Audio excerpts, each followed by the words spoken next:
Welcome to Anyone Have a Pencil? I'm your host, Addison Tom. This is episode number 2. Today we have a very special guest. His name is Stephen Storm. Stephen is a pastor, a friend, and a mentor, and we're excited to jump into the wisdom of what the church and the Bible have to say regarding entrepreneurship, leadership, and the state of our culture in general. Stephen, welcome. Man, wow. I love this topic, man. This is beautiful. Thanks for having me. Yeah, thank you. I've been excited about this since I actually started the podcast. You were one of the first people I thought of to have on. One, because every time I have a private conversation with you, I leave with additional knowledge. And the whole reason I set this podcast up was, one of my favorite sayings that I heard when I was younger was, if you're the smartest person in the room, you're in the wrong room. And so surround yourself with people that challenge you, that have experienced more, that have done more, and take an opportunity to learn. And I just feel like, whenever I'm around you and we get to chatting, I always learn something. So, and I hope you learn something every once in a while, but without a doubt, man, without a doubt. Well, cool. I want to jump into something. I think, what's your opinion on flat Earth? I'm just joking. Easy. Yeah, easy with that. No, one thing I think that, talking from my own vantage point here, but also, a lot of my friends are entrepreneurs, leaders, product innovators, and one thing that we've all struggled with is balance. I think that we have A-type personalities. I think a lot of entrepreneurs that you meet are, control personalities. They get hyper-focused. And I think a lot of times that can lead to an imbalance in your life, whether it's in your family life or personal life or spiritual life.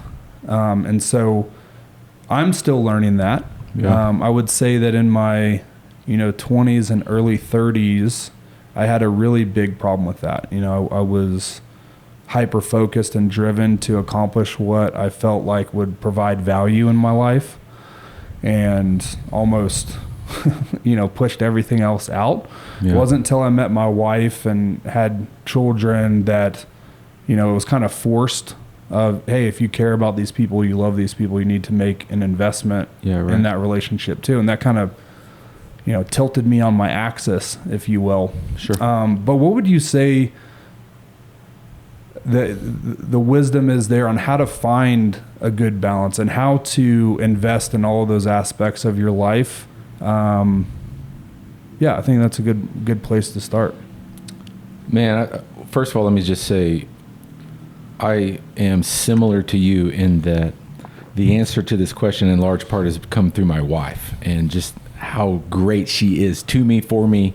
And you mentioned Tracy, and so it made me immediately think of my wife too, man. Like, it's just, she is a core part of who I am and has taught me so much in this regard. But I think to strike balance in anything, like, I think first thing you have to know is what your priorities are. And so I think from my perspective, just as a pastor, I have always believed in Scripture, in the author of Scripture being God, and that Him as creator, then that makes Him a priority. And He is a benevolent, giving, generous God as well too. So it's fun, it's good, it's enjoyable to give myself to Him and put Him as a priority. But the second thing, as far as priorities go, is family. And I believe that's how the Lord taught us to live. Like, that early in Genesis, the very first marriage with Adam and Eve, God said that a man will leave his mother and father and be joined to his wife, and the two shall become one flesh. It's like they've become one. Sure. And one in spirit, one in heart, one in soul. And so there's a oneness and a beautiful unity there with my wife that is unlike any other. Right? When we got married, I made a pledge to forsake all other women for this one woman. And that, man, that for a young man, that's an exceedingly hard promise to make. Yeah. But after now, we've been married almost 28 years. It's like, I don't even want to be around another woman. I have so much respect and love and admiration for my wife. It's like, that has just filled my life with so much joy, honestly. And it's like, I can't even put it into words, bro. It's just, she is amazing to me. And so work was always not always, but now is when I feel like I've got more balance to my life, that work comes after God and my wife. Now here's the trick is though, God doesn't demand my time in the same way that JC demands my time, right? Like my wife's love language is quality time. Yeah, same. Like she wants me, and quality time, right, is like, you can't do it when you're driving in the car. You can't do it while you're watching football. You can't do it while you're scrolling through social media. It's like, it's face to face, eye contact, we're together. And so it's a different thing than it is with God. Now, I don't mean to say that God doesn't require any of our time. I spend time in prayer, I spend time in scripture reading, etc., which I'm sure we'll explore some of those things later. But she gets a little bit different kind of time. And it's the best that I can give her. Yeah. The work doesn't get as good of time as JC gives. It gets more. I spend more of my waking hours at work doing work type things than I do with my wife. But the best time that I have goes to my first and my second priority. And so I think there's a way to balance it where there's communication with the important people in your life. All right. I haven't mentioned kids. I'm sure a lot of your listeners have children. My kids are grown and they're out of the house. But I think there's a way to balance your time with quality. The best of my time goes into first and second place, and then what's left goes into work. Let me ask you a question. The quantity did is you, different. when you met JC when you were younger, you said 22 years? We've been married 28 in 28 September, years. so we met in high school, actually. Okay. So you meet someone in high school. You don't know who you are as a man yet. I mean, as far as forging your path in the world, right? But you've met someone who's a foundation of your life, even still to this day, right? I kind of did that in reverse. So, you know, I didn't meet Tracy until I was in my, 33 years old. So I spent my entire 20s, you know, burning the candle at both ends, you know, working 12, 14-hour days, 6-7 days a week, trying to figure out my place in the hierarchy of, you know, consumerism and a capitalist society, right? I was driven by that. So I had an almost singular focus. Then I met my wife and I had to adjust. Did you have a similar experience in reverse where you've met the person you want to be with for the rest of your life, but I'm assuming it's not easy to find your way in the world and a career, and you know you're calling to God and to be a pastor. How did that all come about? How did that light switch moment happen? Wow. So that's a bit of a story, all right? Yeah. And so I'll be as concise as I can. We've got all day. We got all day? Okay. Man, we met in high school, okay? And we were screwing around, messing around. I was not necessarily doing pastoral things as an 18, 19, 20-year-old person.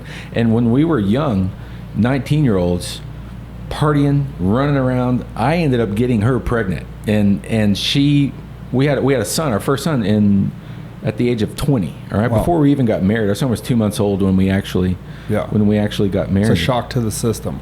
It was a shock, right? And so not only did I not know who I was as a man or really have any intention of forging my path ahead, but it was like she was even a bit of a duty in my eyes. Like she was somebody that I had to take care of, and so was the son. It didn't mean that I didn't love them, but there was not necessarily resentment, but just a lot. I mean, there was resentment, but not towards her or my son, just kind of towards life in general. Like, man, here I am having to work all the time. I'm 20 years old and I've got all this responsibility. And so I went through that season for a long period of time, 7-8 years. We had 2 more kids. And basically I just went on a spiritual retreat, and with a church friend invited me to go on a retreat, which, man, rabbit trail, getting away from work to just spend time with God, reading his word in nature, and just being away from distractions is a beautiful thing. And that's what happened. It's been a 4-day retreat for me. And man, God does things to us in those moments when we give him our best, our attention, the best of our time. And when I saw her at the end of that retreat, I just realized, like, it's almost like my eyes were opened. It was like, she is such a gift to me. And I had thought of her as a duty. It was like, in that moment, I became in love with her for the first time. And so that was pivotal, like just me falling in love with her. And since then, my understanding of her as my best friend and an even greater blessing is just, it's exploded, it's magnified. Yeah. But that was pivotal. The next thing that took place. So removing all the noise kind of from everything else happening in your life. Hey, removing the I'm 20, all the excuses you could come up with that a lot of people do come up with. I'm only 19, I'm only 20, I don't know what I want to be when I get older. I'm supposed to go to college in the fall. You know, a lot of people would run the other direction from that relationship or try to, have an abortion or, fix their life from the mistake that they felt that they had made. So, yeah. So what, I think I know the answer, but were you in a crossroads or did you, like, how did you get the feeling like this is what I'm going to do? As far as keeping the baby? Well, as far as just this is the one, keeping the baby, this is the woman for me, and we'll figure everything else out. You remove all the other noise, and it seems like you leave that retreat with a fresh breath of air and a No new doubt. purpose. Yeah. Man, at the age of 19, which was probably 8 to 10 years prior to that retreat, but at the age of 19, it was just simply a decision of, I'm just not going to do abortion. Yeah. And independently, she had the same conviction. And so once that decision was made, I was like, I'm committing to you because you are carrying my son, right? That was just as simple as that. I am committing to you. I'm going to be with you. And I think that's kind of where the duty was born, right? And so then a number of years later in the retreat, it was an awakening to, this woman is amazing. Because rather than thinking about what I had, I was thinking about what I was tied down by, right, and everything I couldn't have. All the other girls out there that I could have had I not made this major mistake and got this girl pregnant. Right. And so thankfulness, in a sense, is what changed. There's a gratitude for, I've been an ass. Sorry if I can't cuss on here. I've been an ass. I've been thinking about me rather than thinking about what I've been given in her. And she's freaking amazing. Like, you know her a little bit. And like, she is the most amazing person in my life. And I was blind to it for so long. So I think at first it was just a commitment to own my mistake and to take responsibility for what I did and not to pivot from that. And then a commitment, I think this was forged in me foundationally, just growing up as a Christian and in a church, that, man, marriage is important. My parents invested heavily in their marriage. They gave me a good example of what a marriage was like. And so I was like, there were a number of times that we could have gone separate ways and we had a number of fights. But I said to JC one particular day, I just said, look, divorce is not an option. Because she was packing a bag to go, and I got in front of her. I said, no, divorce is not an option. And she looked at me like I had three eyes. Her parents had been divorced. It wasn't her. Many of her relatives had been divorced. And it was just, she was like, she didn't say it out loud, but later, since then we've talked about it. That was a pivotal moment for her to hear that I was that invested in this relationship. And so those were transformational times, man. And I know that doesn't have a ton to do on the surface with being an entrepreneur and business, but I think commitment does. Absolutely. And I think relationships do. And so I was committed to the single most important relationship in my life, which plays all kinds, puts a lot of energy and puts a lot of emphasis on your work. Yeah. And it puts a lot of emphasis on your kids. I think it changes your motivation a little bit. I've noticed I've never been happier in my professional life and more successful in my professional life than after I met Tracy and kind of found a foundation, if you will. Yeah. And that's only improved with exploring my foundation with Christ and through the Bible and with my kids. And, one thing that stuck with me, when I was in my 20s and early 30s, nothing was getting in my way. If I would have been faced with the same life-changing event that you were faced with at 20 years old, I would have not handled that the same way. But hearing that story, I think you told that a little bit of that story maybe 2 or 3 weeks ago. Man, I broke down because I met Tracy in a very similar way. I met her, well, not even met her. I met her on a dating app, okay? And I had just sold a company. I had traveled around the world. I'd moved to Austin. And I was like, oh, I'm just like, having fun, being, an unrighteous person. And I'm just trying to get this really cute girl off of this dating app to come out and have a drink with me so we can hook up, okay? She didn't give me the time of day for like 8 weeks. And for whatever reason, I just keep calling her, I'm texting her, I'm inviting her to, hey, let's go to dinner. And it just didn't work out for whatever reason. But what that gave me was, 2 months of like getting to know somebody, which I had not invested that kind of time in someone prior to. So we date for like 6 weeks. I go on a business trip. I come home from that business trip and she picks me up from the airport. She takes me, brings me home and she's like, I have a surprise for you. I was like, what? She's like, I'm pregnant. So 6 weeks after I've met her in person, okay, I think we had sex once, right, during that 6 weeks. Prior to meeting her, I would have fled in the opposite direction as fast as I could. Like, this is going to get in the way of all my plans. Right, selfishly, my pride, my ego. What's my family gonna think? And that's a whole nother story. What are my friends gonna think? All of those things. But for whatever reason, and I equate this to God, and I also equate it to the beauty of my wife. Is that at that moment when she told me that, I had this overwhelming sense of calm, and I was just like, "You're the person. This is the right thing to do." Wow. For whatever reason. Whereas prior to that, if I had ever even sniffed that somebody was trying to lock me down or any of those things, I would have been. So that really, kind of changed my perspective on, one, myself. And this is leading up to a larger point. But then I had kids. And holy cow. And I think Dave Chappelle said it best. He said, before I had kids, I knew I could love, but having kids changed my capacity for love. And that could not be a more true statement. Right.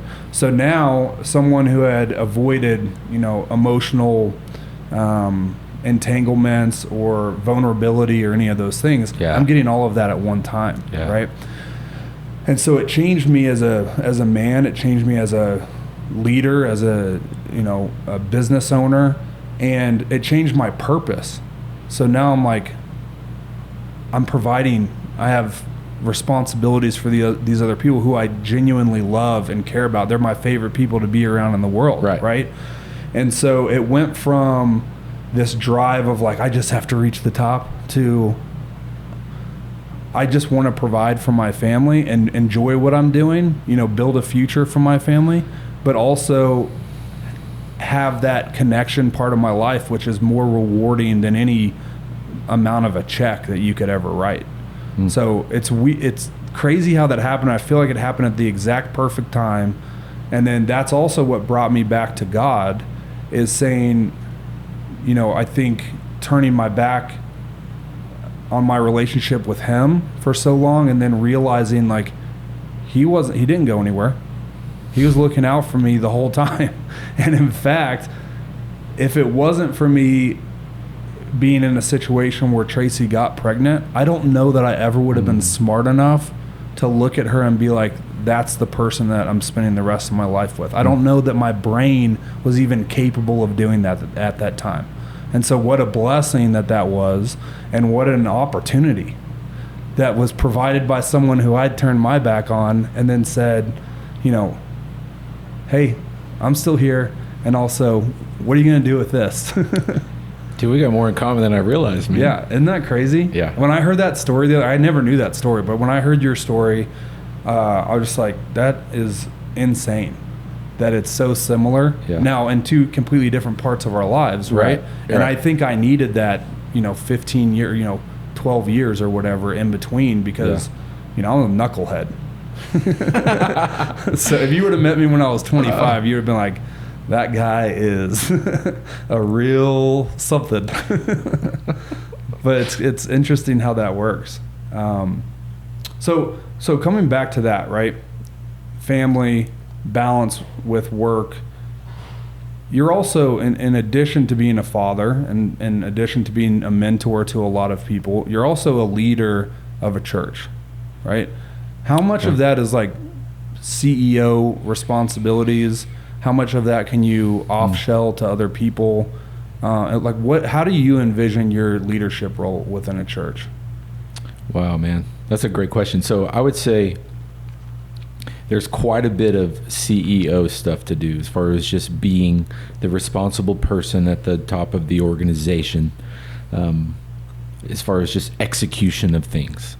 So our particular church, and they're all different in how they're structured, but our particular church is elder-led, so where there's 5 elders. And it's what the phrase that we use called the plurality of elders. So it's not one person that's at the top of the food chain or the top of the pyramid or however you draw your org chart. There's 5 of us that like a board share of the directors. seat. Yes, very much like that. And so in this the idea is throughout the New Testament, but the primary verse that I go to is in Acts chapter 20. I think it's the verse is verse 28, but it basically Paul was encouraging the leaders of the church in Ephesus, the elders of the church in Ephesus, they're called. He said, keep a close watch on yourselves, comma, and the church of God, or the flock that he has called you to be overseers of. And so first and foremost is keep a close watch on yourselves. So the 5 of us being co-equals, watch one another. We pray for one another. We ask each other hard questions. We meet together regularly. We make decisions in concert together. And so I am the only of the 5 in our particular congregation. I'm the only one of the 5 that gets a paycheck from the church, right? So vocationally, my role is a pastor and a leader of the church. So I'm the leader of our staff. They, though, are co-equals with me as far as decision making goes, and I run things by them. We do that together. So, but they all have different jobs out in the community, right? They're not pastors by vocation, right? One's in retail, one's in insurance, one's in sales, the other one's retired from teaching. And so, but I have a tremendous amount of time that I invest with our staff, leading staff meetings, preparing for staff meetings, preparing to speak is a huge point. That's probably the majority of my weekly time on any one activity is preparing to share a message on Sunday mornings. So that's another big chunk of time. But man, I would break it down primarily into 3 categories. One is preparing for or leading meetings and executing strategy and making decisions on how we're going to go as a staff or with elders. The second one is preparing for ministry on Sunday mornings to preach. And then the third component would just be counseling / interacting with, developing relationships with the congregation. So that's probably the top 3 things that I do. So how that translates maybe into other people's varying leadership roles, I think, they can probably figure that out themselves, is how they would break that down and apply it to themselves. But man, I do quite a bit of lunches, going to lunch with people. I was put this podcast is kind of into that, just developing relationship stuff with people in our congregation. That God's called me into this role, so I have to keep watch. According to, again, Acts 20:28, I got to keep watch on the elders, and that if we aren't leading from a good spot and staying healthy, then the rest of the church is going to suffer for that. So we started with that group, but then also from that health, we have to engage and interact with the church body. So that's a like lot in of any people to business. interact with. There's relationship building. There's marketing, advertising. You join a country club, you meet for a happy hour, you meet for lunch. That's all within the business realm too. What would you say are like the best strategies from your point of view when you are actually planning and looking at executing something? Because you do have your board of directors, your elders, right? With the 5 people, are you proposing those ideas or are they bringing them to you? And either one, how are you deciding on those? And then how do you put that plan into action? What's like the most effective way for you to see that thing through? Man, I am primarily the one that is proposing ideas. I am, as I said, the only one that gets a paycheck, right? So I have a lot more time invested in thinking through these things and in studying these things. In addition to that, I'm the one that has a master's education in theology, right? And some of these other guys, they've been in the church all their lives, and they're great leaders and they're great at scripture, but it's just a little bit of a different level of education, right? So those things are probably the two primary components that lead me to be the primary initiator for our initiatives. But we make them together. I'll present them. We'll talk through back and forth. They'll get pros and cons. They interact with various parts of the church, maybe different folks than I do too. So it's a little bit like a democracy in some ways, where there's some constituency that we're interacting with, and we know how they believe, and we know how their heart is towards what our church is doing. And so we're just discussing vision, we're discussing direction, and we're talking through our own experiences and our own relationships within the church. But what we have that's probably distinct from most businesses is we've got this rule book called the Bible that is the primary guide that gives us direction for what we're supposed to do. The church has a mission to make disciples of all nations, and that's the discipleship is the concept. It's the primary driver for us. And so as we think about what it means to be successful, that's what it means. I mean, yeah, we want to love our neighbor. We want to have a healthy church. We don't want to be massively in debt so that we're just not fiscally sound and all those kinds of things. But our primary goal is to put our faith in God and trust Him to lead us to make disciples of all nations. So we have a little bit of a cheat code in the visions given to us. You have an outline already. Yeah. So our goal then within that is to decide, okay, as this particular church on this particular land, how are we going to go about that? Because every church is going to be a little bit different resources, different people, different leaders with different skill sets, right? And so me particularly, with regard to how I see myself leading within that particular organization, like from a personality perspective, I think the best way I found to describe this, and I actually read this recently in a book called The Human Operating System by a guy named Jack Nicholson, but it's not the actor. Okay. It's not the actor. I was going to say, well, what a surprise. Different Jack Nicholson. Yeah. And I just ran into this book randomly about a month ago, but I think from a personality perspective, I liked it the best. But basically there were 4 quadrants that he put, kind of like a disc profile has a DISC 4 quadrants. This one's a little distinct from that, but it has some similarities. Nevertheless, it's basically, he says that there's people out there that are what people. They work from their brain. It's like, what am I supposed to do? What's the next step? And then there's the how people that know how you tell them what's the next step, they'll figure out how to get it done, and they'll execute it. Right. And then there's people that are like, who? It's like, who's on my team? Who am I working with? And then there's the why people that they want to know why, what's the meaning behind here? What's behind this? Why is this an important thing to do? And so personally, I really resonate with the why question. Okay. I want to know. I'm not the best at figuring out what is going on. What's the next step? I'm just not the most observant guy from that perspective, seeing what's around me. Nor am I the best at how, although I can do and exist in that execution stage well. But man, I'm worn out by, why are we doing this? Yeah. Why did God say to make disciples? Why is God such and such? Why? The why question tears me up. And so the way I see myself leading, honestly, is one of many. Like, I don't have all of the skills necessary to run our church. Sure. I don't think in the right ways to execute some strategies, and I don't see all of the blind spots that I have or that our organization has as a whole. And so, like, a long-term strategy for our church is to have additional elders come onto our staff that have abilities and gifts that I just don't have. Yeah. And relationally, in the who is on our team, and in like strategy and execution of the what is important. And so I think that's seriously energizing to me, because I love being on a team. I played sports growing up. Yeah. And I loved being on, particularly basketball, on a team of people that I knew I could count on, that I knew I could pass the ball to, and that we just learned to work together. And so I'm looking forward to that future as our church grows, to be able to expand our leadership and fill some holes in stuff that man, I know there's some just godly, good people in our church that love me and support me, but are frustrated with me because I'm not getting some of the things done that they think are important, or I don't think or preach in a specific light or specific way that they would prefer to hear it in. We're all different, right? We've all got a little bit of different needs and different desires. And so, man, I'm just anxious to see it happen. Let me expand on that a little bit, because, you know, I grew up in organized religion as well. My mom was a minister, and before she was a minister, she was a youth pastor, and my dad led Bible study. So I was in churches my whole life. Yeah. And one thing that, regardless of the size of the church, one thing that was blatantly obvious to me was that it has to run like an organization, especially the bigger it gets, and the more goals that you have. Even if you're a small congregation, if you want to accomplish those goals, you have to somehow provide a vision and leadership and execution. For sure.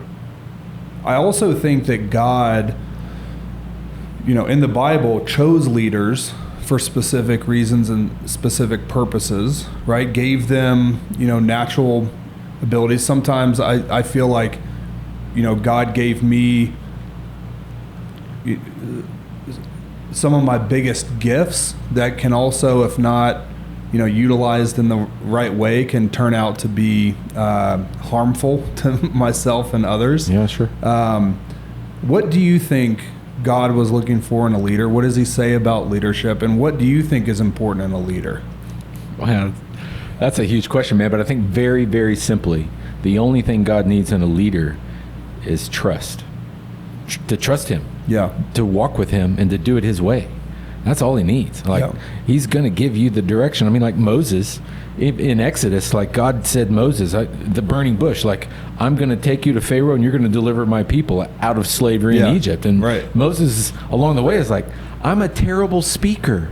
I don't know how to talk. How can I go talk to Pharaoh? And God's like, I made your mouth. I know what I'm doing. Just trust me. Yeah. Or think about Noah, and he's like, you're going to be, you know, wasn't he like the town drunk or something? And he was like, I know, man, that's in the movie, maybe. In the movie, that's not very biblical. But Noah, whole different story, man. Noah was similar to what I was saying before. Noah was just faithful. Like, God said, I want you to build this boat. It's going to take you 100 years. Like, okay, what kind of wood, how high? And gave him instruction, and he went after it. So faithfulness trust is the singular thing that God needs in a leader. The old churchy saying, and God doesn't call the qualified, he qualifies the called. You know, I don't know if you've heard that old phrase before, but I think that's the only thing God needs in a leader. I do think, however, he understands our differences. He knows our personalities. He created them, and he created the church to be a team. Yeah, and primarily to look out for each other and to reach out to lost, broken people that have nowhere to belong. Like, the church is, at its core, it's a place to belong. It's a place to have purpose. It's a place to find community. Sure. And then to gain an access to friendships that can launch you to a purpose. Like, having community and having relationships is great, but that's not a purpose. Right. I can put you and the people you love most on a beach in Mexico, and I can bring drinks and food to you all day long. And you're going to be with the people you love, and you're going to enjoy it. But after a few days, you're going to get sick of it. You're like, what am I supposed to do? Why am I here? That why question is going to start wearing you out. What's my purpose? Right. What am I going to do? And so people are the same way. And I think God understands what we need at a core, at our identity, the relationships and the interaction and the blind spots that need to be filled and blah, blah. He understands all that. But the only thing he needs in a leader is somebody to trust him and do what he asks.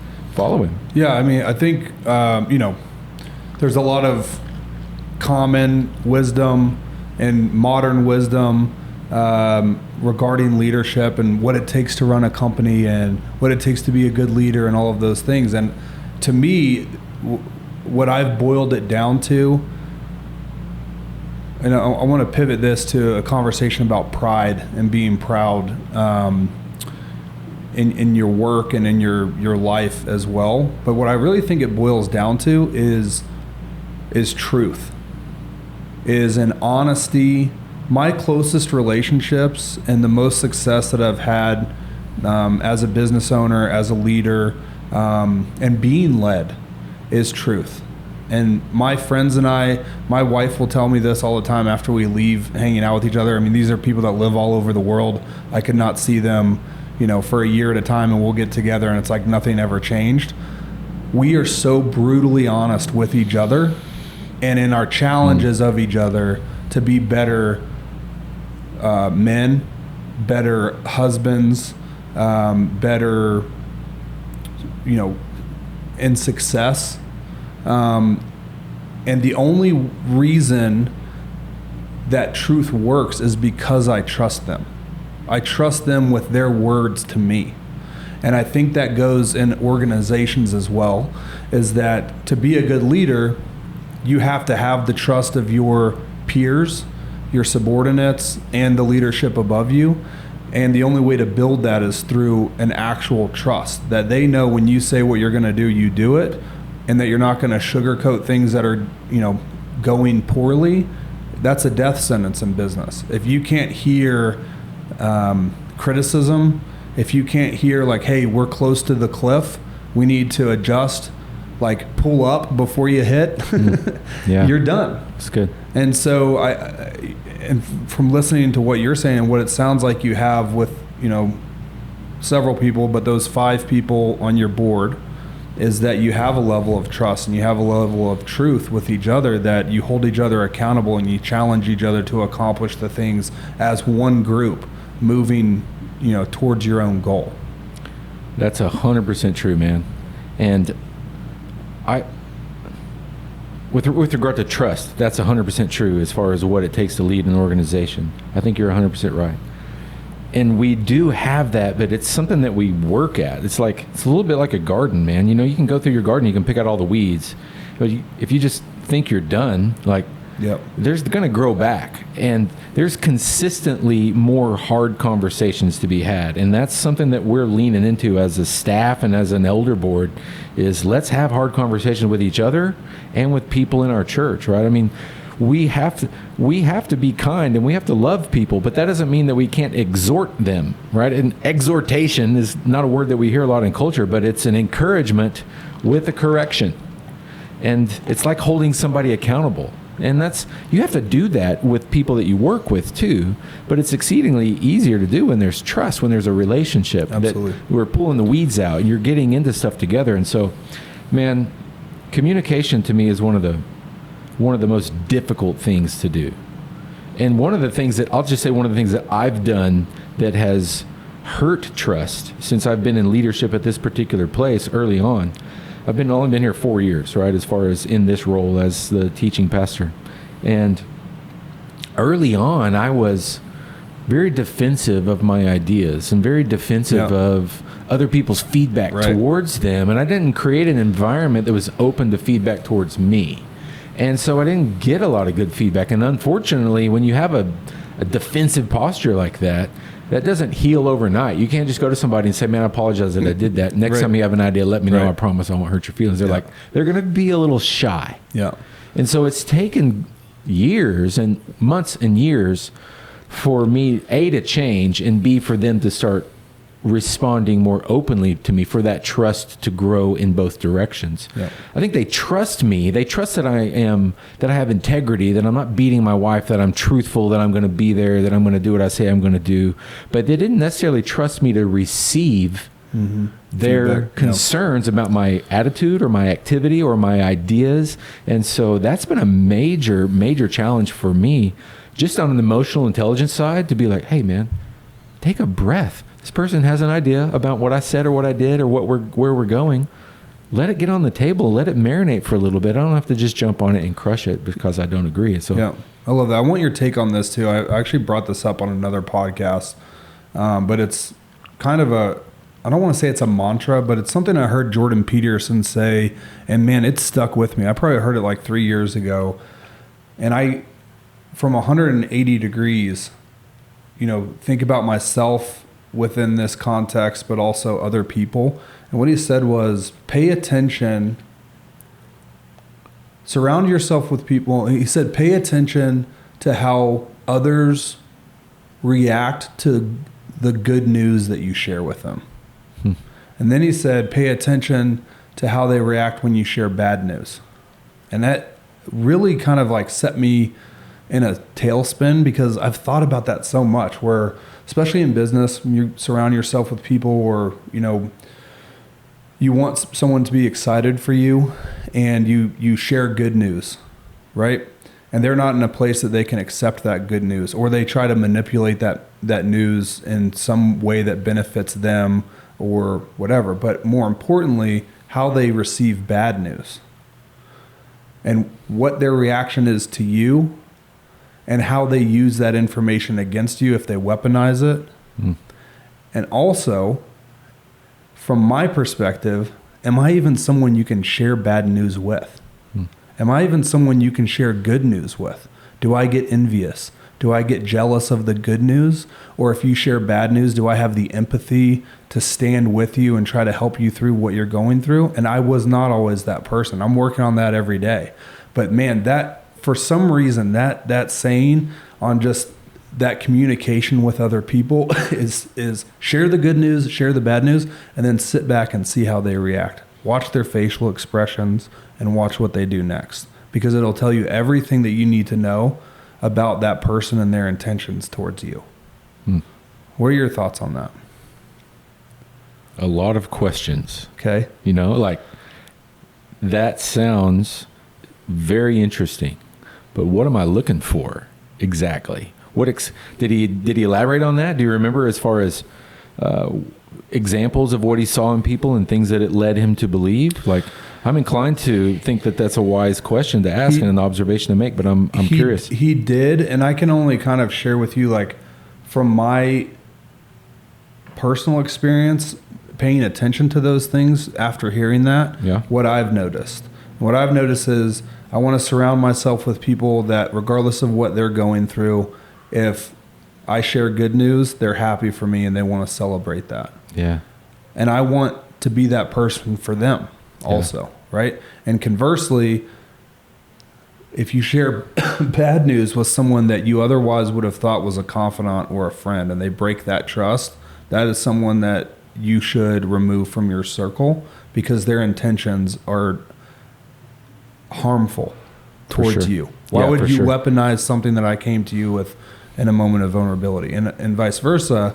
I want to be the person that you can come to with bad news and be empathetic. And that's something I'm working on. Like, as a type A person, I don't walk around with a lot of empathy.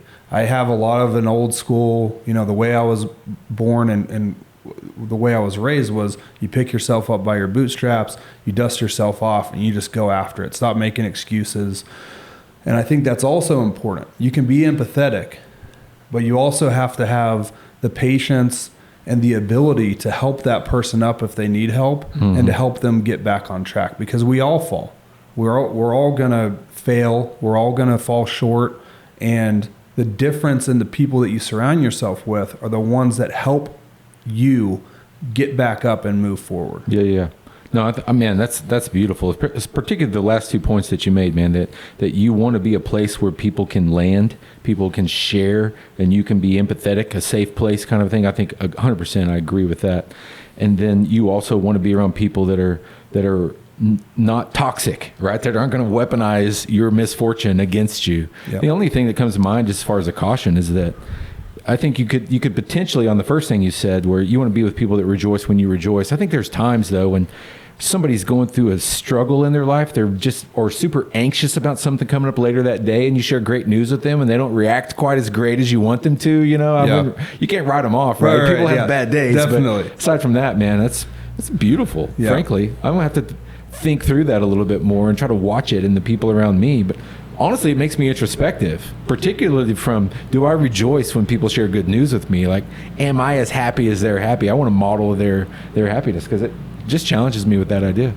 This is something when I actually set this podcast up with you, is one of the first things that I wrote down, and something that I'm struggling with. I think a lot of people struggle with in general, and I also think a lot of businesses struggle with, and it's the conversation of pride. Also a recent sermon that you spoke on. And what is the difference between being proud of something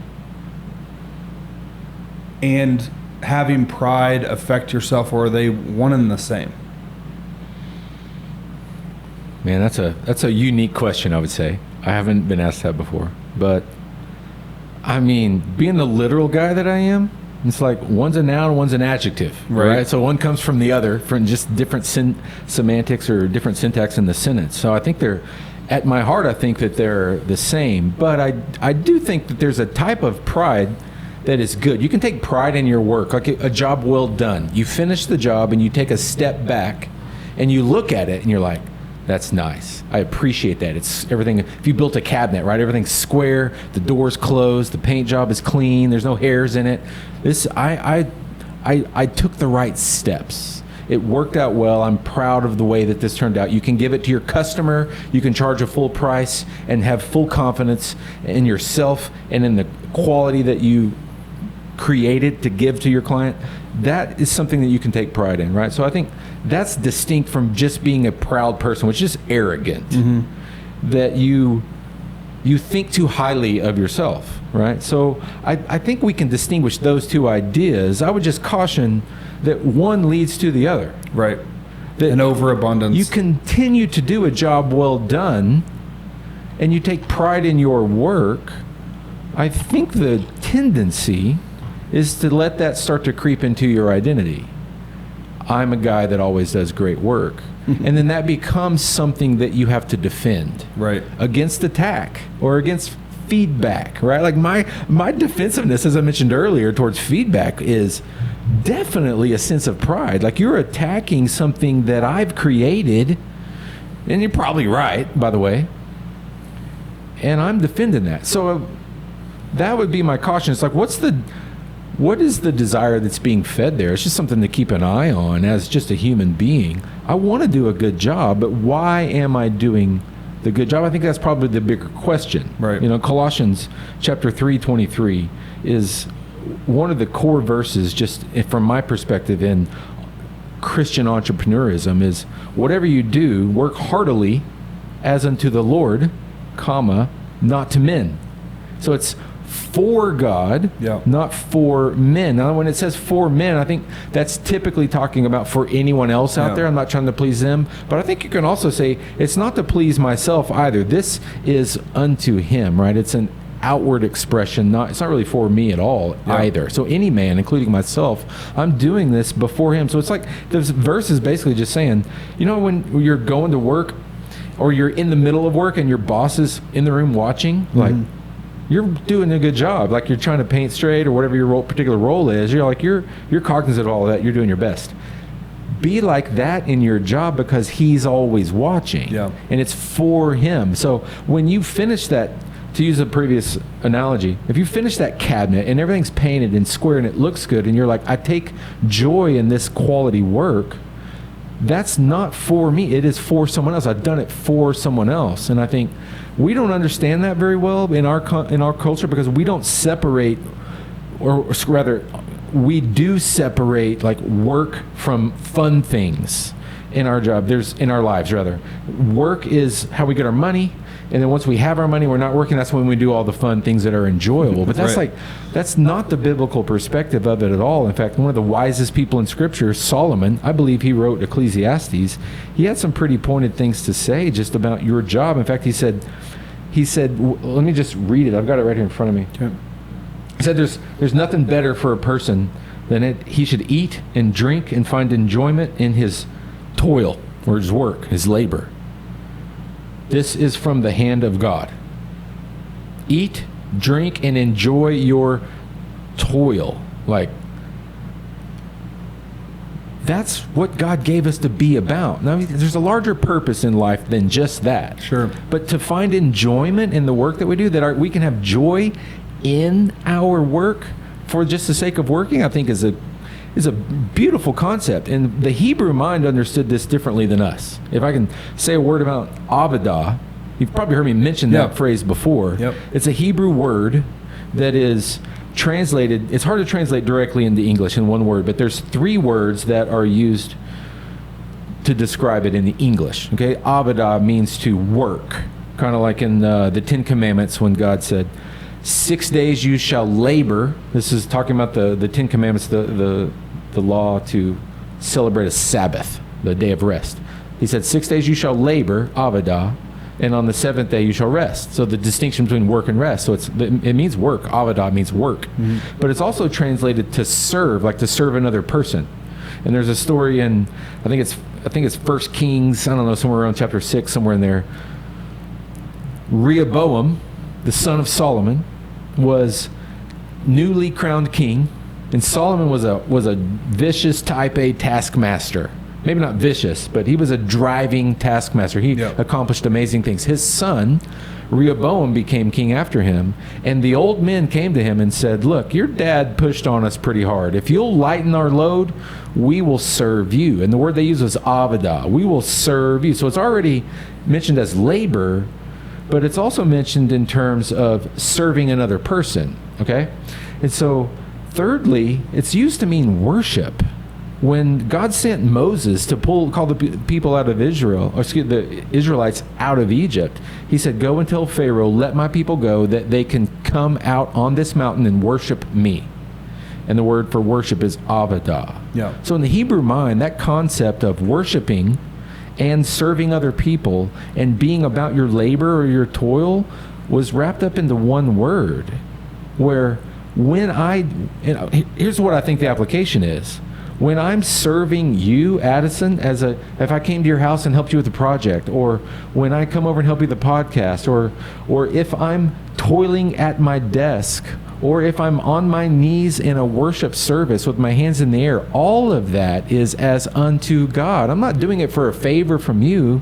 I'm doing it because of how good God is. Yeah. And so, man, I just think that concept plays in to our roles in our jobs so significantly, because it doesn't really have to do with what I've created. For me to take pride in what I've created is off base for a number of reasons. One, because it ought to be offered to God, right? Work as unto God. But more than that, and this is something I was thinking about asking you, if you don't mind, like there's a passage in 1 Corinthians, and I can't remember the reference, but Paul asks the question, or proposes this thought to the audience. What do you have that you didn't receive?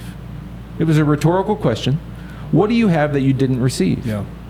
And I'm suggesting here, and I'm just asking you, like, I think the answer to that question is nothing.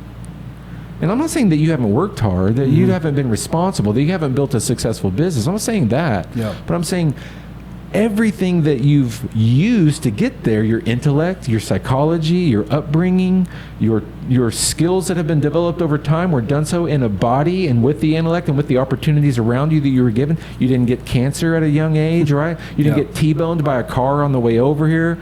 All of the things in life that could have possibly happened to you that would have taken away from what you have didn't happen or were given to you. Right. And that's such a humbling perspective, man. I agree 100%. I also think that was lessons that I had to learn over time. And I think one of the biggest tricks that the devil can play on you is convincing you that you're responsible for all of that. I think that's where pride comes in. I mean, this is just my, third grade Bible brain, because I'm still at the very... You're still in third grade Bible? Yeah. That's pretty good, man. Yeah. I'm in fourth. Fourth grade? Yeah. So... And one of the ways that I noticed that showed itself, and shows itself even now, being a believer in Christ and reading the Bible, is that when things go really well, okay, it's very easy for me, and I don't know if other entrepreneurs, I think some people struggle with this in the opposite. When things go really well, it's very easy for me to give glory to God and say thank you. And thank you for protecting my family and for providing, these opportunities for me. Where I've struggled and where I've found that my pride gets in the way is giving him my garbage and giving him my struggles and giving him my anxiety and my failure. Yeah. And trusting that he is going to help figure that out. So I feel like such a fraud when that happens, because how easy is it to say thank you for all these blessings you've bestowed upon me, and then turn your back on them when times get tough and be like, I'm just going to figure this out myself. This isn't a problem that I can't fix. This isn't a deal that I can't put back together. So what, the bank called me, they're not going to lend me the money that, you know, I need for this project or whatever, right? I'm going to figure that out. Why do you think that we have such a hard time going to him with those problems and removing your pride from it and trusting that he's, you know, not going to, maybe sometimes he flips a switch and says, hey, you know, in your sleep, I'm going to give you some, you know, restorative sleep, and you're going to wake up and you're going to have separation from that problem. You're going to wake up with the knowing on how to go fix that thing, right? But what if it takes 6 months? What if it takes 6 years? Why don't we have that patience? Why don't we have the removal of our pride to go to him with that and trust that he's going to fix that for us? Man, it's a good one. I mean, first of all, I would say you don't have because you don't ask. I don't mean you. I mean just humans in general. That's a scripture reference in the New Testament. You don't have because you haven't asked. Ask, right? If you abide in me, Jesus said, and my words abide in you, ask whatever you wish and it'll be done for you. So I think first and foremost, the reason that God isn't interacting with us is because of our tendency to try to do it ourselves in the first place, right? Now, what you described to me, honestly, is opposite of my experience, where you can give it to God when things are good, but when things are bad, you tend to take over yourself. Like, I'm like exactly the opposite of that. Talking about growing up in America, we know what heroes are. We want to be a hero. And heroes are guys that get things done, ladies that get things done, right? They're taskmasters. They accomplish the goal. And I think it's natural to do that. And it takes, to learn patience, it takes opportunities to be patient. Like, people have often said around me, and maybe you've heard them say this too, don't ever pray for patience, because God's going to teach you. He'll give it to you. He'll teach you. He doesn't zap you with it, but he gives you opportunities to be patient. Right. And so he forges that in us over time, because I think he knew that if he always gave us exactly what we asked for all of the time, it would destroy us, because we would take advantage of it. I think that you bring up some really interesting points too, just on American consumerism and how we like exalt certain people for financial success, or like you said, you go to school, you hit the 3-pointer, you go to school, you find success in business, you know, you're famous on TikTok, you are a movie star. Like, if you look at like old ancient like Eastern cultures too, it's not like that at all. They're not, they celebrate wisdom, not and financial and success. the elderly, right? And the elderly, yeah. which I think is fascinating. Yeah, me too. And I think one of the problems with Christianity amongst Western societies, and that was my problem with Christianity too, is not having patience and not, you know, well, I can't see God, he's not there. Well, you get on the airplane, you don't know the pilot. You get on the bus, you don't know the bus driver. Why do you trust them to drive you or fly you somewhere? Yeah. You haven't interviewed them. You haven't done a background check. You just get on it. So why can't you make that switch? And I didn't really fully understand that until I recognized the power of prayer. And I don't say that lightly, in the sense, you know, I pray for when things are good and thank him for when things are good, and for my family and all the, you know, my health and all the good things that are happening in my life. But I didn't really realize it until I gave up a little bit of that control I was talking about and went to him with things that I was struggling with and needed some guidance. Gotcha. And with no expectation. Just, hey man, I'm struggling with this. If you could, you know, provide me some sort of guidance here, or a sign, or, you know, give me the strength to do X, Y, or Z. And it doesn't happen overnight, but I mean, I'm talking about problems that were like 6, 7 years old that I started praying on 2 months ago and have it figured out. If that's not a testament to the power of prayer for me personally, I don't know what is. I couldn't figure it out. As much as I wanted control, as much as I thought that I could get everything figured out, my patience was 6 years. I went to God with it and found some clarity in those things in 2 months. So I think that just the Western society of like this immediate gratification, like I need something from it now. I came to you and I asked, you didn't give it to me. I'm done with you. Like this unbelievable like level of, what's the word that I'm looking for? You're just like self-righteousness, but also like entitlement, and you owe me. I think that people are going about it the wrong way. Like even joining Christianity, sometimes it's like, what can the church do for me, and what can God do for me? And no question.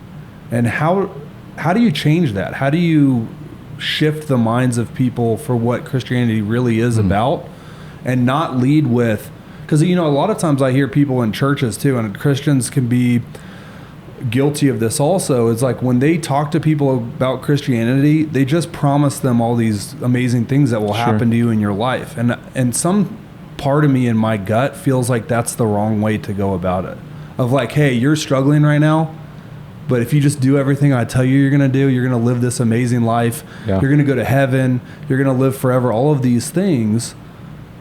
How do you adjust that message so that there's some ownership on the individual to be like responsible for themselves and to go to God with no selfishness, I guess would be my ultimate question. Man, I'll give you the straightforward, simple answer, and then I'll elaborate a little bit. But the straightforward, simple answer is talk about Jesus. Okay? And what I mean by that is, I think should be prefaced first by saying, earlier when I referenced that passage that says, you don't have because you don't ask. All right? I follow that up with another passage, which is John 15:7. If you abide in me and my words abide in you, ask whatever you wish and it will be done for you. Right? There's a qualification to that prayer that whatever you ask will be done for you, being abiding in Christ, abiding in God, and his words abiding in me. When he says his words abide in me, that means I'm walking in accordance with his words. All right? Doesn't mean perfectly 100% all the time. No human does that. But it means that my life is characterized by the description that Jesus gave me of righteousness, to walk with him. So that's a powerful qualification, because there are Christians out there that will tell you, you can have whatever you want in Jesus. He wants you to be healthy. He wants you to be wealthy. Yeah. And he wants to just bless you. If you just ask him, you can have this, that, and the other. Yeah. And that is... Or like every fundraiser in the 80s, like the infomercials, like, send me your money and God will provide bless you wealth. Yeah, it's a seed offering. Yeah, exactly. The more you send me, the more God's going to give back to you. Right. No, I think that's a really good distinction. But I think the thing about Jesus that I would point out is that he was brutally murdered on a cross. Right? This was a man that taught us to be servants of everyone. And he showed us how. He taught us to love our neighbor as ourselves, and then he showed us how. He called us to, he said, the greatest among you will be a servant, right? And the one who loves the most is the one who gives up his own life. And so there is a sacrifice necessary to be a follower of Jesus. There is a dying of self, he called it. You have to die to yourself and put him first. Yeah. A seed, he talked about a seed doesn't grow until it is planted, right? That's the dying of Stephen, the dying of Addison, so that Christ can grow in me. Galatians talks about it like, I have been crucified with Christ. It's no longer I who live, but Christ who lives in me.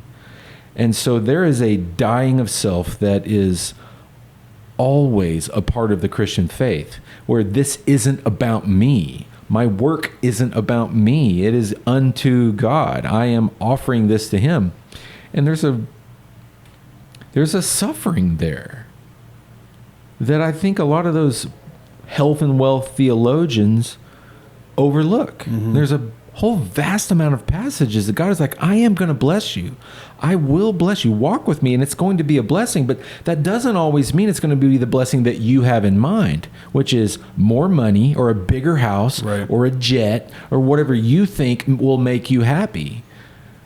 That's an American illusion of that's an Americanized, consumerized God. Right. And the actual God, the real God, is a God in relationship. Right. The Father and the Son and the Holy Spirit. And like, this is one of my favorite things to say to Muslims or Jehovah's Witnesses if I'm ever in a debate or whatever about theology. It's like, who was your God loving before creation? Right, the scriptures teach, and almost every faith teaches, that their God created the world, and that their God is a loving God. But the Christian faith is the only faith that posits a Trinity, the Father and the Son and the Holy Spirit, all being co-equal, all being one being, but three different persons. We're in relationship before the beginning of time, and we are His creatures. We're created in His image. And much that being created in His image means we're relational beings. We are fulfilled in relationship.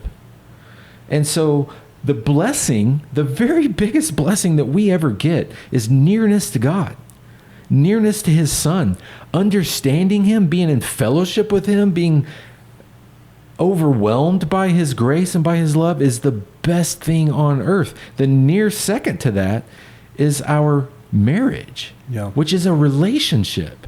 And so sometimes we're asking for blessings and we're thinking about a car or a jet, but the Lord restores our relationship with our wife or with a child or with an estranged friend. And it's so much fuller. It's got so much more meaning to it than just money, man. Money is just a means of exchange. It's basically power. It's just to get what you personally want. It's so opposite to how God is. And I mean, I'll wrap this up by just saying, in the book of Proverbs, which is my favorite book in the whole Bible, there's two words that counteract one another. And one is righteousness, and the other one is wickedness. Right? Proverbs is all about comparisons. If you read Proverbs, it's usually in couplets. It's got the first line and then the second line. And you can kind of learn to compare the words in each of those couplets. And wickedness and righteousness are often compared because they're polar opposites of each other. In Proverbs, the way righteousness is used is it means to live for the advantage of someone else. That's what righteousness is, okay? And think about how that ties into Avodah or Colossians 3:23, where your work is as unto God. I'm living for the advantage of my Creator, for the glory of Him, for the honor of Him. I'm building this business, or I'm building this portfolio, or I'm building this cabinet for the glory of God. I want Him to be honored by these things. It's for His advantage. Wickedness, conversely, is living for my own advantage to the disadvantage of others. Right. Right? Righteousness is living for someone else's advantage, which often disadvantages me. So when you think about that and you just tie those concepts into one another, a life of righteousness is for someone else. I mean, that's what joy is. That's what being blessed by God is to have Him be advantaged and for Him to do the same for me. That's exactly what Jesus did. It's not about what can I get. Right. So what can I give? Right. And I know, because I know He's going to take care of me. He just does. He always has and He always will, especially in eternity. Yeah. Especially, we're not promised that I'm not going to die of cancer next week or run into it by a car.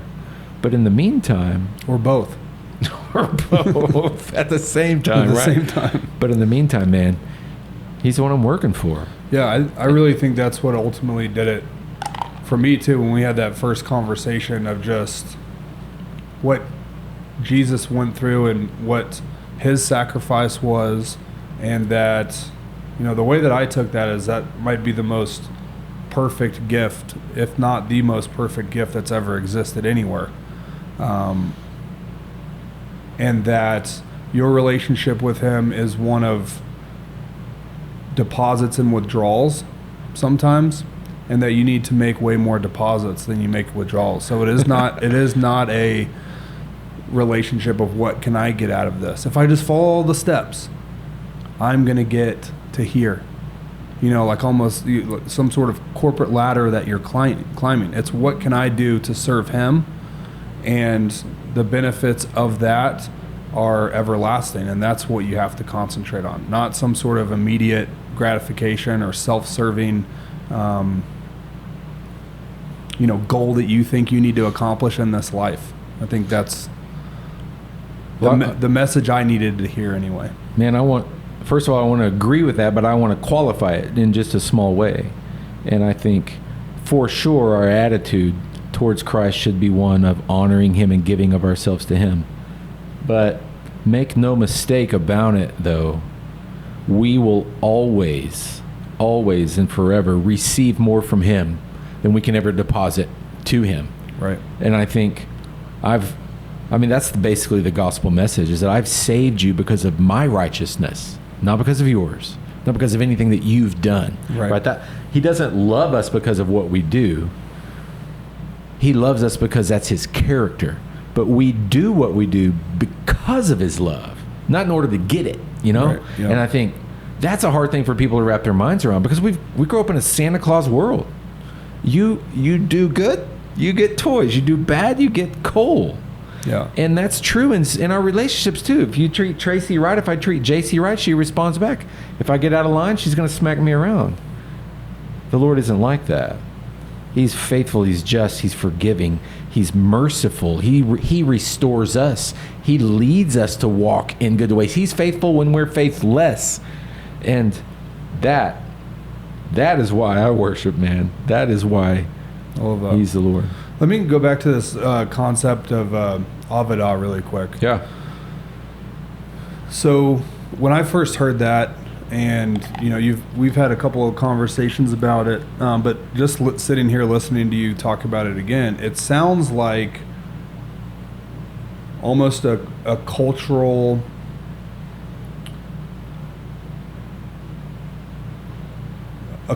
focus that you could implement, right, inside your business, and for your employees, and for the way you live your life. But if we're just talking specifically of inside of an organization, what are a couple of things that leaders and people can do to bring God into the workplace, and to have this culture of Avodah, and to make it something that can appeal to everybody that may or may not have a journey with God currently, but that's just a good practice to have. Yeah. Well, man, I think that the answer to that's not really a super profound thing, but it's simple things that you already know. Like, God isn't a God of confusion. He's made himself abundantly plain, and these are things that we know already, like to be respectful of the people in your office. Treat them the way that you would want to be treated, the golden rule, right? So, like, build a culture of safety where you can receive and give feedback. And I think those kind of general things are absolutely part of it. But to be maybe a little more specific, one would be to pray. Like, I know a guy that created his business basically to establish this massive empire. Like, he wasn't super money oriented. He was more faith oriented. And so but he knows he needs to eat, and he knows he has to live. But he's entrepreneurial. He started this business so that he can interact with his employees. And one of his biggest testimonies is just stopping in the middle of work and asking God for simple solutions to simple problems. Man, help me drive. He's in a construction type business. God, I can't get this screw to go in.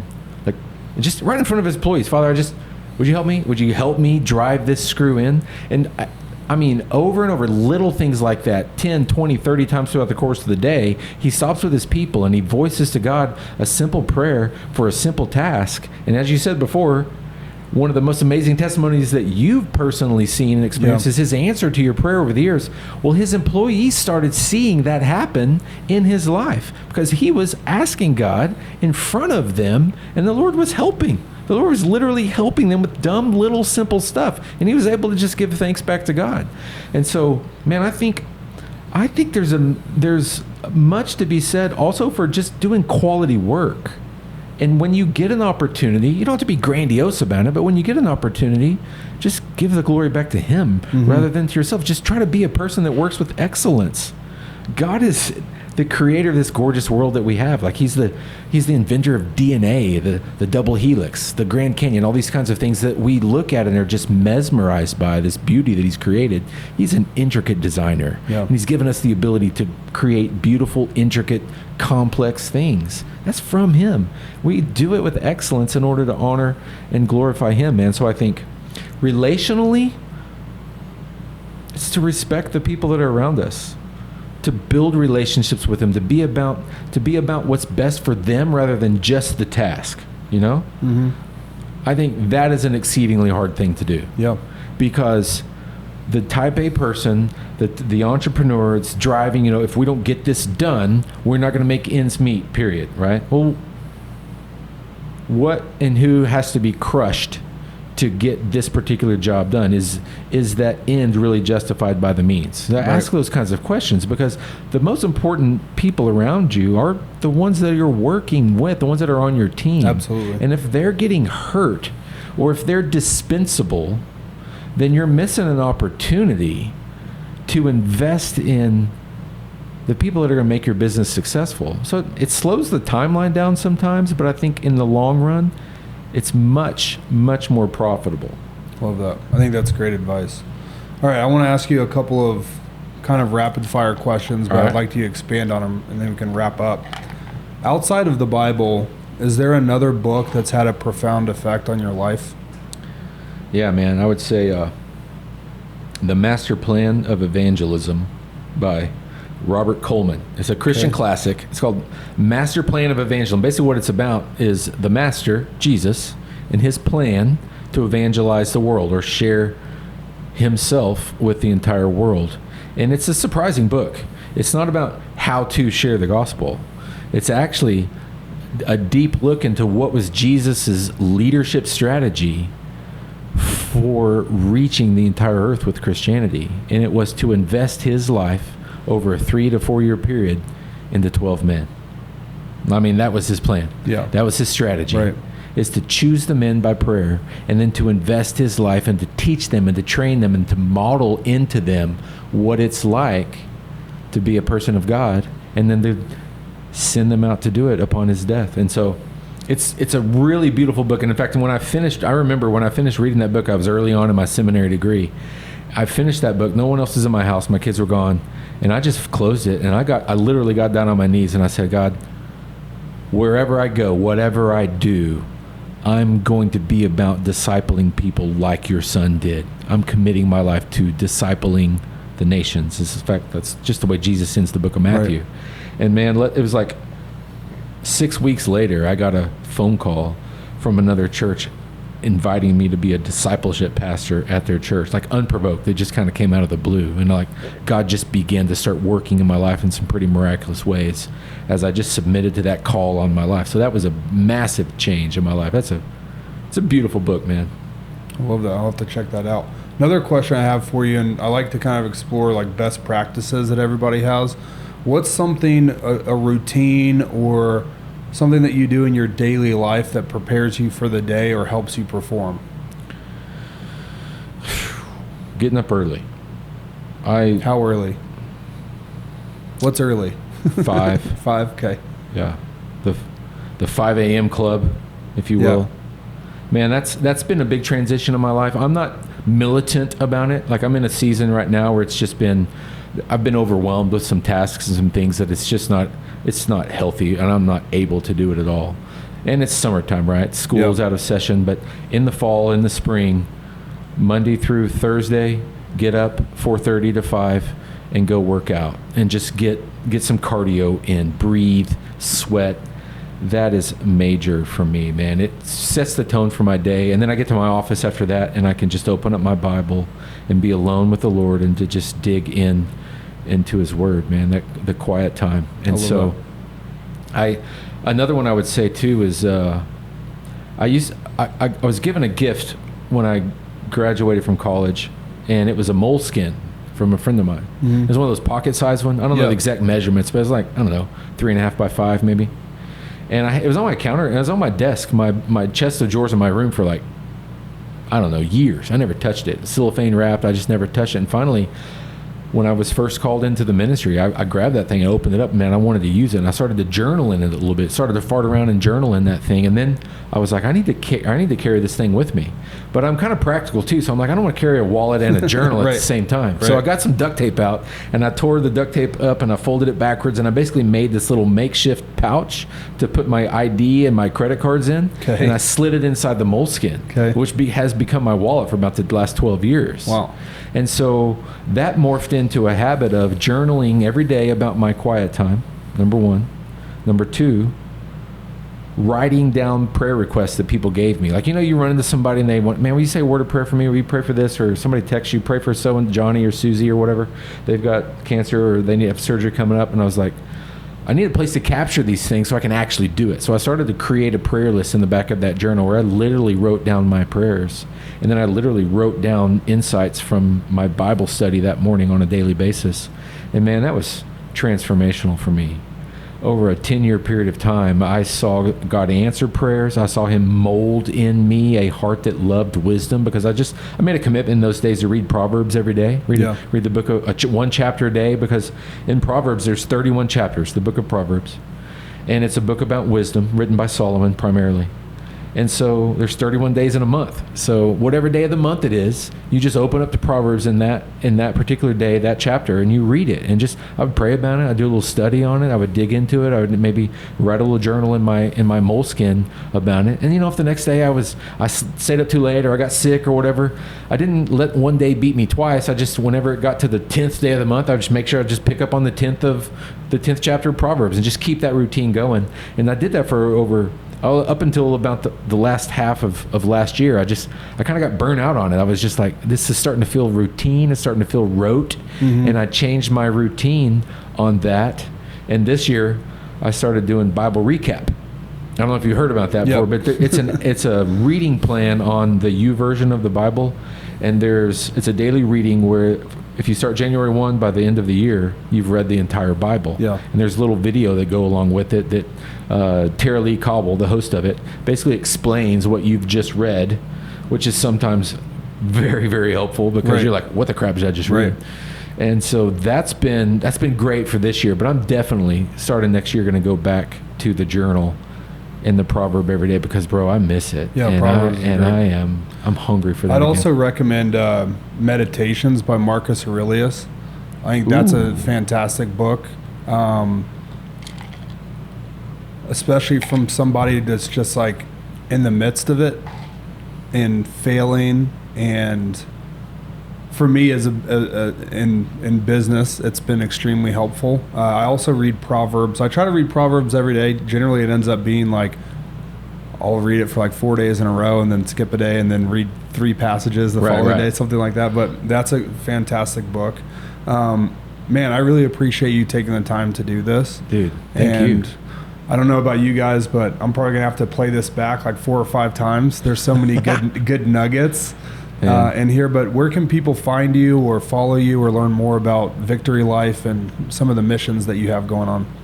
Man, thank you for asking that, Addison. You can't find me on social media, and I probably have a couple of old apps out there, but I don't use them regularly. But our website, www.victorylife.net, takes you to our church. We've got if you go to YouTube, you don't want to watch just sermons, you can watch some of our worship service and sermons. Just search VLife.net, just the letter V and then life.net, and watch our sermons there, man. Awesome. Thanks for having me on, bro. I enjoyed it. Thank you so much. Appreciate it.